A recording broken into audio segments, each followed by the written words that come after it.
তো আজকে হচ্ছে ঢাকা বোর্ড 2025 সালের সৃজনশীল নাম্বার 1 এটা সমাধান করে দেওয়া হবে। তো প্রশ্নটা ছিল কি, একটি কার 2.5 ms ইনভার্স 1:2 সমত্বরণে স্থির অবস্থা থেকে যাত্রা শুরু করলো এবং একই সময়ে অপর একটি কার প্রথম কারটির 50 মিটার পেছন থেকে 63 কিলোমিটার পার আওয়ার সমবেগে যাত্রা শুরু করলো। প্রশ্ন নম্বর ক কি বলতেছে, পিচ কাকে বলে? তো নর্মালি হচ্ছে প্রথমটা এবং মানে দ্বিতীয়টা মানে হচ্ছে জ্ঞানমূলক এবং অনুধাবন।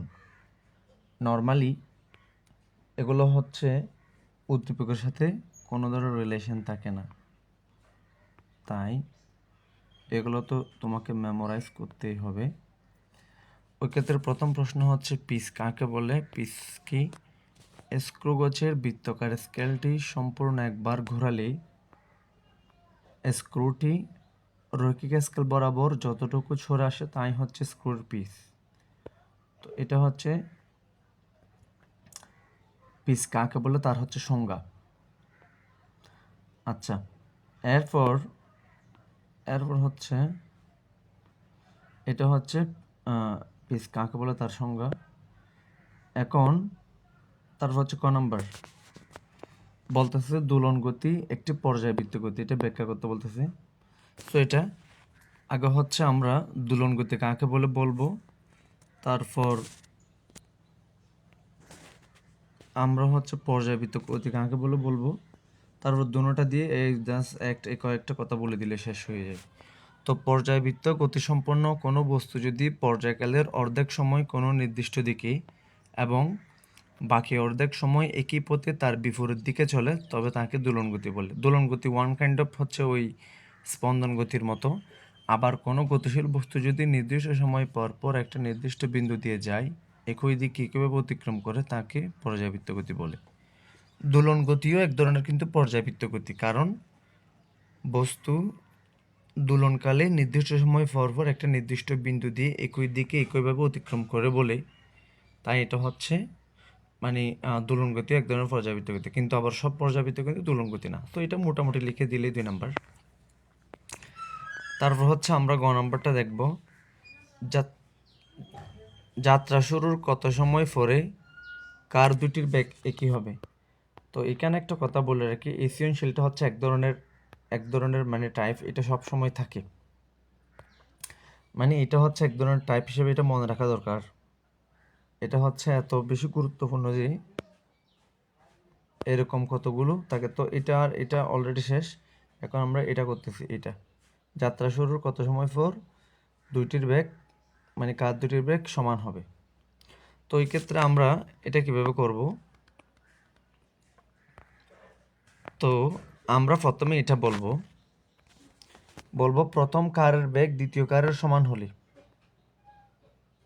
আমরা বলবো যে কি প্রথম কারের বেগ দ্বিতীয় কারের সমান হলে সেক্ষেত্রে মানে প্রথম কারের বেগ তো মানে যেটা ছিল তার বেগ তো কি ছিল, এটা হচ্ছে মনে হয় আদিবেগ 0, যেহেতু এটা আমি একটু দেখাচ্ছি। এই প্রথম কার এইটা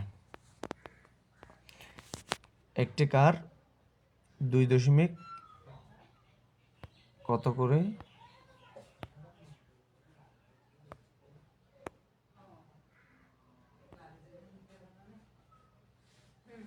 সরি এটা হবে না,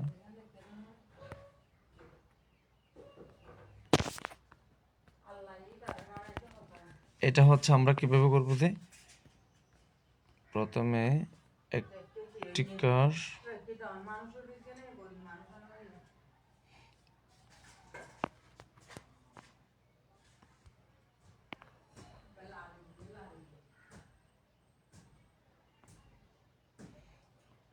এটা হ্যাঁ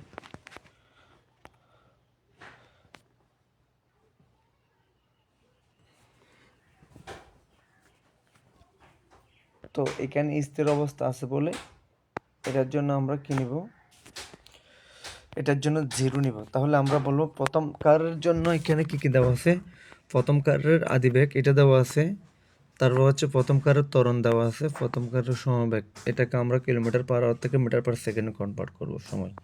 সো আমরা জানি একটা সূত্র হচ্ছে v equal to u plus a t. এক্ষেত্রে আমরা বি এর মানটা বসাচ্ছি, মানে শেষ বেগ, এটার মানটা হচ্ছে 0। তারপর এটার মানটা হচ্ছে 0। তারপর হচ্ছে এই ইউ এর মানটা হচ্ছে এটা 0 0। তারপর হচ্ছে এর মানটা হচ্ছে 2.5, আর টির মান তো ঠিক।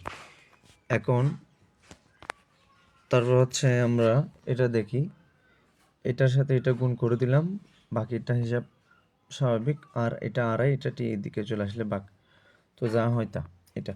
সো অতএব 7 সেকেন্ড পর প্রথম কার দ্বিতীয় কারের সাথে মানে সমান ব্যাক হবে আর কি। এরপর হচ্ছে আমরা গ নম্বর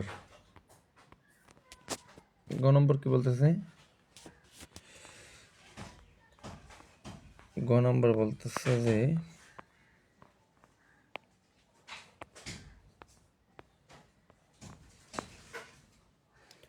কার দুটির চলার পথে একবার অধিক একে অপরকে অতিক্রম করবে কিনা। এটার জন্য একটা ফরম্যাট সবসময় মেনটেন করতে হবে। সো আমরা প্রথমে লিখব ধরে টি সময় পর প্রথম কার ও দ্বিতীয় কার যাত্রাপথের সি বিন্দুতে মিলিত হবে। তো এটার পর তারপর আমরা একটা এরকম ডায়াগ্রাম আঁকবো। তো ডায়াগ্রামের এখানে